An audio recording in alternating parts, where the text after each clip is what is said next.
생활 습관이나 태도들을 잘 모르기 때문에 좋게 신비하게 보입니다. 그러나 다 밝혀지면 실망할 수 있지요. 요즘 우리들이 크게 실망들을 하고 있습니다. 요즘처럼 막 한 것이 밝혀지는 일이 이렇게 많을까요? 계속 해도 양파처럼 또 나오고 계속 이렇게 드러나는데, 믿었던 사람에 대해서 그 실상이 허상으로 드러나는 때문에 많이들 실망하고 있습니다. 신비함이 깨어지고 실망이 커 있죠. 그런데 이 세상에서 가장 최고의 신비, 최고의 비밀이신 분이 계십니다. 가장 신비롭고 비밀스러운 분, 그분은 바로 예수 그리스도이십니다. 이 예수님은 놀랍게도 그 비밀이 밝혀지면 밝혀질수록 더 신비롭고, 알면 알수록 더 소중한, 실망이 되는 것이 아니라 오히려 더 신뢰가 가고 더 소중한 분으로 깨달아지는 비밀이 예수 그리스도이십니다. 예수님은 구약의 선지자들을 통해서 예언되신 분이고, 여러 하나님의 사람들을 통해서 또는 사건을 통해서 예시된 메시아 비밀이셨지요. 하나님께서는 세상을 다스리실 경륜을 가지고 있었습니다. 그 경륜이란 유태인을 통해서 메시아가 오게 하시고, 이 메시아를 통해서 온 인류를 구원하신다는 이렇게 큰 경륜이었죠.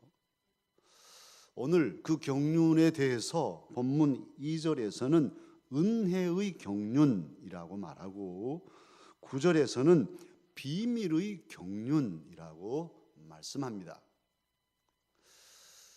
그런데 이 경륜이란 뭐냐 하면 관리한다는 뜻이에요.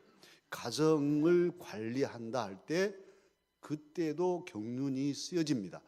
가장과 안살림을 하는, 안죽임이 아니라 안살림을 하는 주부, 안주인이 경륜을 가지고 가정을 관리해야 그 살림이 탄탄해지고 발전하고 자녀들이 반듯하게 자라지요. 그런데 경륜이 없는 가장, 경륜이 없는 주부, 안주인이 살림을 하게 되면 다 망가뜨려서 나중에는 탈탈 털고 얻어먹으러 다니는, 자식들은 제대로 배우지도 못하고 없으니까 그렇게 살 수 있어요. 그래서 가만히 보면 살림을 잘하게 알차게 하시는 분이 있고, 예쁘게 경륜 없이 하는 분이 있어요. 이게 확장되면 나라입니다. 나라는 더 그렇죠. 경륜이 있어야 나라를 잘 이끌 수 있어요. 강남의 아줌마 수준의 사람이 나라를 경륜한다? 강남 아줌마 수준의 경륜을 가진 사람이 나라를 다스렸어요. 뒤에 손수 뒤면서. 그 나라가 나만하겠어요? 사람이 죽어 자빠지고 남북이 이렇게 경색되고 다 이런 것이죠. 부산에 일본 영사관 앞에 위안부 동상을 세웠는데 영사가 철수했어요. 어떻게 합니까? 뭐 어떻게 약속을 하고 서로 계약을 맺었길래 동상 하나 세웠는데 영사가 돌아가 버렸어요. 어떻게 할까요, 이제? 이런 것들이 경륜 없는 나라 다스림이 이런 폐해를 국제 정세 속에서 사드 배치 하면은 중국이 가만히 있겠습니까? 보복한다 합니다. 그러면 어떻게 할까요? 경제는 어떻게 될까요? 안 합니다. 사드 안 한대. 그러면 미국은 가만히 있을까요? 어떻게 해야 되죠? 어떻게? 이 어려운 이 난세에 경륜을 가진 큰 그림을 그릴 줄 아는 그런 이치를 터득한 지도자들이 이끌어도 어려울 나라를 강남 아줌마가 이끌었으니 되겠습니까? 그런데 이게 경륜인데 이런 경륜을 하나님께서는 온 세계를 다스리는 그런 경륜을, 계획을, 그런 어떤 구도를 가지고 세상을 이끌고 계셔요. 그 구도 자체가 유대인을 통해서 택하시고 아브라함을 택해서 유대인을, 하나님 백성을 만드시고 거기서 메시아가 오게 하시고 그를 통해 온 인류를 구원하시는 이런 경륜을 지니고 계셨어요. 오늘 3절에 보면 이 경륜이 이제 계시로 드러났음을 사도는 말합니다. 이 비밀이 계시로 내게 알게 하셨다. 이 비밀을 하나님께서는 계시로 내게 알게 하셨다고 증거하고 있습니다. 오늘이 주현절 후 첫 번째 주일이에요. 지난 엊그제 6일이 주현절이고 오늘 예수님 수세 주일로 또 주현절로 지키는 첫 번째 주일입니다. 주님께서 현현하신, 사람의 몸을 입고 세상의 어두운 세상의 빛으로 오신 주님을 기념하는 절기예요. 기쁜 절기여서 하얀 드림천이 내려져 있습니다. 하나님을 우리에게 알려주신 예수 그리스도 현현하셨어요. 이걸 계시라 합니다. 사실 이 계시라는 것은 이렇게 보자기로 쌓아놓은 덮개를 싹 이렇게 열어주시는 것이죠. 그게 계시, 감춰져 있었어요. 예수 그리스도는 구약에 감춰져 온 비밀이었어요. 예언되었고 여러 사건을 통해서 예시되었지만 자세히는 모르는, 감춰져 오신 분이었는데 하나님께서 계시의 덮개를 싹 여셔서 예수 그리스도를 우리에게 보내주셨어요. 그러심으로 예수님을 통해서 우리는 하나님의 계획, 하나님의 사랑, 하나님의 은혜가 어떤 것이며 하나님의 경륜이 무엇인가를 알게 되었습니다. 그래서 예수님을 가리켜 특별한 계시, 하나님을 우리에게 밝히 드러내 주신 온전한 계시, 조직신학에서는 특별 계시라 그렇게도 말합니다. 예수님은 우리에게 하나님의 비밀이신 그 모든 경륜을 드러내 주신 메시아이십니다. 그러기에 이 기독교를 가리켜서 무슨 종교라 합니까? 계시의 종교라 이렇게 말하지 않습니까? 예수님은 이 땅에 하나님의 비밀이신 주님으로서 하나님의 비밀을 드러내 주시고 그 비밀의 도를 완성하시고 그 구원의 도를 믿음으로써 우리 모두 구원받게 하려 오신 구주이십니다. 그 예수님을 구주로 믿는 이는 구원을 받았습니다. 그래서 예수님 밭에 감추인 보화를 발견한 농부 비유 말씀하시잖아요. 천국은 이런 거란다. 비밀이셨는데 예수님을 발견한 거예요. 밭에 보화가 있었는데요, 농사 짓던 농부가 남의 밭에 가서 일하다가 보화를 발견했어요. 그래서 집에 와서 세간살이 다 팔아가지고 그 밭을 샀어요. 그리고 그 보화 자기 것으로 하고 얼마나 기뻤겠어요. 그런데 우리는 세상의 돈 보따리 보화가 아니라 영원한 생명을 얻는, 우리의 모든 죄를 사함받고 영원한 생명을 얻는 이 놀라운 비밀을 우리가 알게 되었습니다. 믿게 되었습니다. 이것은 은혜 중에 은혜입니다. 이 기쁨, 이 감격을 경험한 사람 중에 한 분이 오늘 에베소서를 쓰고 있는 바울 사도님입니다. 사도는 본래 하나님의 비밀을 알던 분이 아니었어요. 구약에는 능통했지만 감춰져 온 아직도 흐린, 선명하지 못한 그런 비밀만을 가지고 있었던 분이죠. 그래서 예수님이 비밀의 완성이신 줄 모르고 예수님을 거역하고 예수님 믿는 사람을 핍박하며 그들을 잡아서 가두고 죽이는 일에 앞장섰던 사람입니다. 그런데 그 바울 사도에게, 그 사도가 사울일 때 다메섹 도상에서 한낮에 햇빛보다 더 밝은 빛으로 예수님께서 자신을 계시해 주셨습니다. 사울아 사울아 내가 어찌하여 나를 핍박하냐? 주님 누구십니까? 나는 내가 핍박하는 예수라. 확 열어서 예수님을 알게 해주셨어요. 계시해 주신 거죠. 바울이 그때 3일간 눈이 어두웠지만 그의 영안은 열려져서 예수님을 보게 되었습니다. 할렐루야. 그 나타내 주신, 계시해 주신, 드러내 주신 예수님을 알게 된 순간 사울이 바울이 되고 그의 인생이 전반적으로 변화되어서 이제는 하나님의 경륜, 유태인을 넘어서서 이방인을 구원하시는 하나님의 경륜을 알게 되고 그 경륜이 자기에게 또 사명임을 깨닫게 되었어요. 그래서 오늘 은혜로 하나님의 복음을 전하는 일을 은혜라 이렇게 말하고 있잖아요. 그는 믿음도 은혜지만 사명도 은혜임을 고백하며 그 사명에 뛰어든 전 삶을 바친 일꾼이 되었습니다. 오늘 2절에 보면 바울 사도님 그렇게 말씀하고 있어요.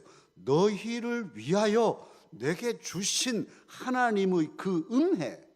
그러니까 바울 사도님은 자기가 받은 은혜가 자기 것만이 아니라 바로 에베소에 있는 이방인들 뿐만 아니라 많은 이방인들에게 그들을 위하여 주신 은혜임을 또한 인정하고 있어요. 내게 주신 은혜가 나만의 것이 아니라 또 우리 이웃들, 예수님을 모르는 사람들에게도 허락된 것임을 바울 사도를 통해서 우리는 깨닫습니다. 오늘 8절로 9절에 보면 하나님께서는 바울 사도님을 하나님의 일꾼을 삼으셨다는 거예요. 그리고는 측량할 수 없는 그리스도의 풍성함을 이방인에게 전하게 하시고 이 비밀의 경륜을 바울 사도로 인하여 드러내게 하셨다고 증거하고 있습니다.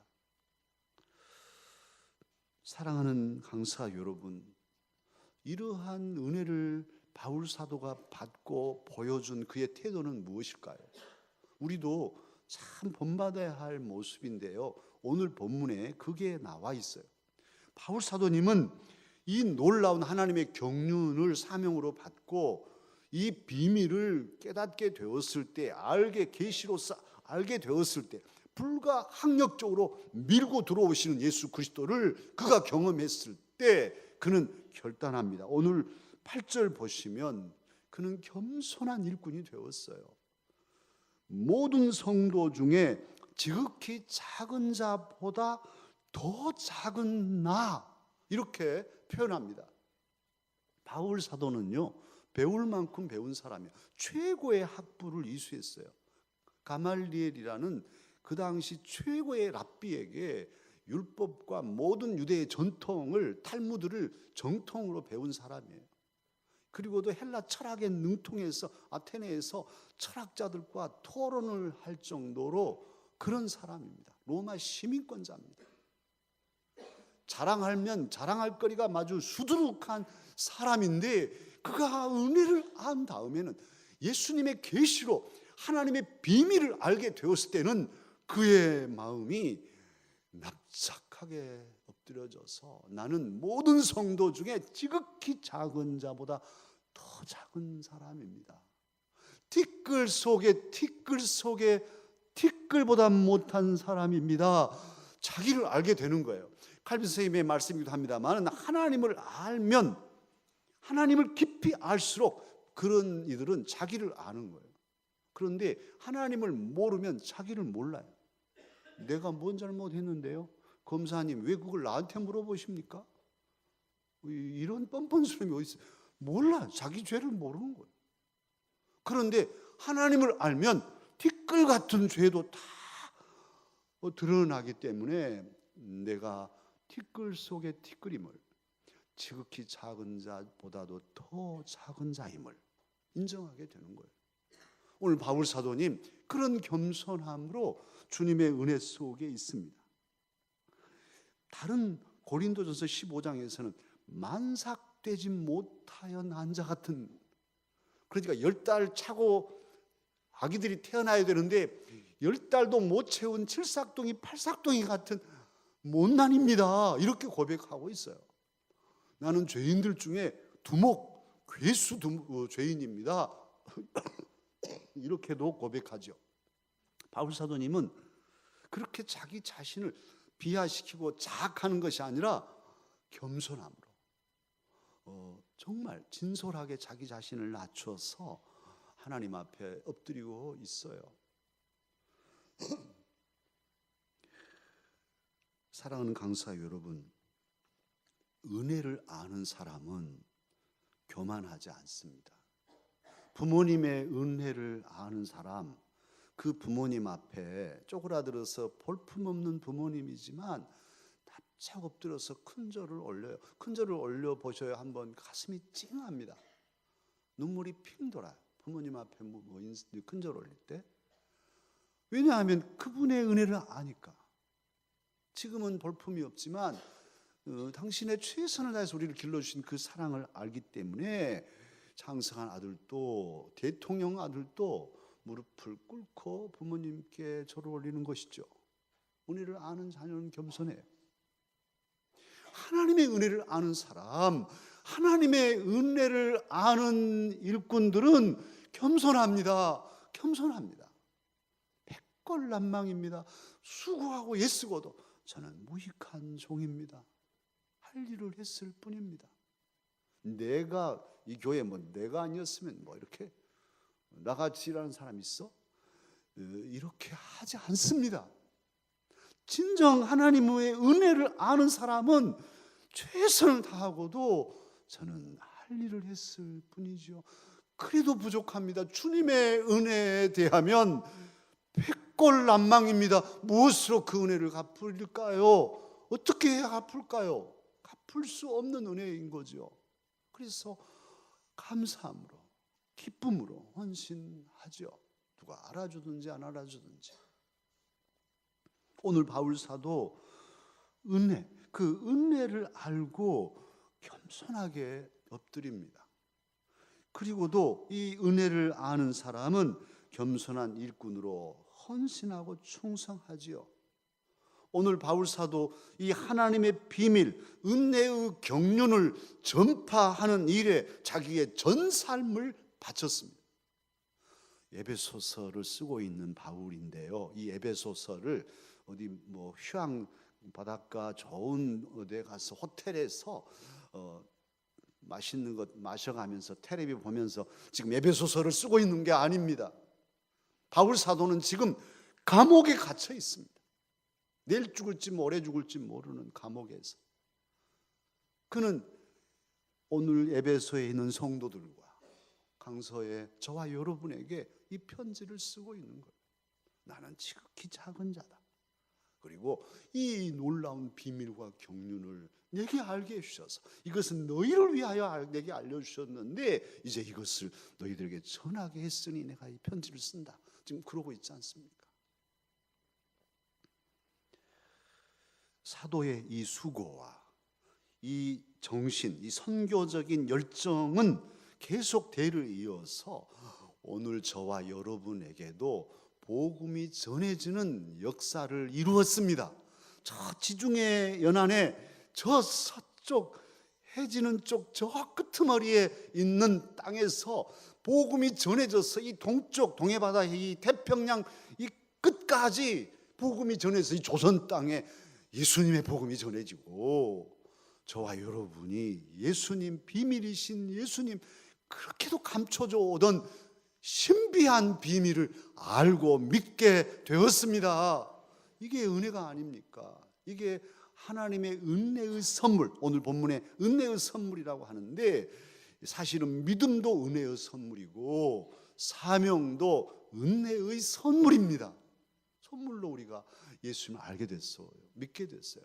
무슨 말씀이요?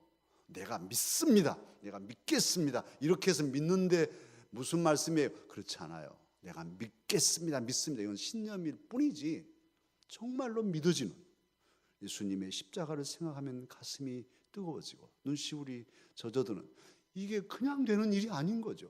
하나님의 놀라운 은혜이죠. 내 안에서 역사하시는 성령님의 도우심이고, 그래서 하나님의 선물이라고, 믿음은, 구원은 하나님의 선물이라고 고백합니다. 오늘 바울 사도 사명까지도 은혜의 선물이라고 고백하지 않습니까? 저와 여러분은 이방인 중에 이방인이요, 죄인 중에 죄인이었습니다. 그런데 웬일인지 웬은인지 하나님의 이 미스테리, 이 비밀, 이 경륜을 우리는 알고 믿게 되었습니다. 오늘 6절에 보면 이방인임에도 하나님의 약속에 참여할 사람들로 유대인처럼 하나님의 상속자가 되게 하셨다 하는 말씀 증거하고 있어요. 모든 그리스도인은 이제 하나님의 상속자입니다. 신분과 그 인종과 그 모든 사상, 국적을 떠나서 예수 그리스도 비밀이신 그분을 믿고 의지함으로 우리는 하나님 나라의 상속자가 되었습니다. 하나님의 적자 아들이 되었습니다. 참으로 이 놀라운 은혜는 하나님께서 우리를 위해서 주신 참으로 사랑이요, 값진 은총이 아닐 수 없습니다.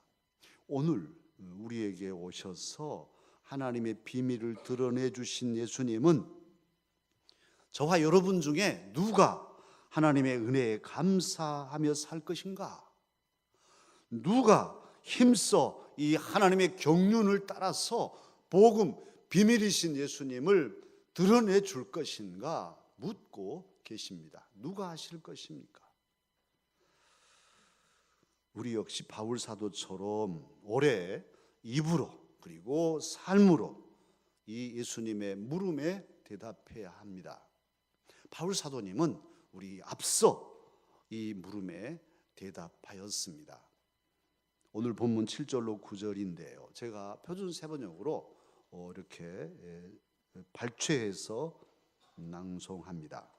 나는 하나님은 능력이 역사하는 대로 나에게 주신 은혜의 선물을 따라 이 복음의 일꾼이 되었습니다.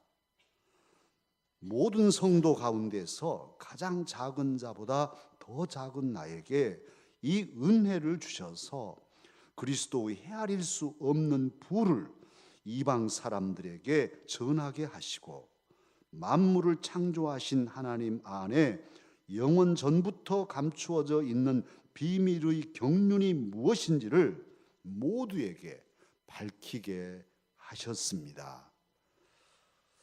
기도하겠습니다.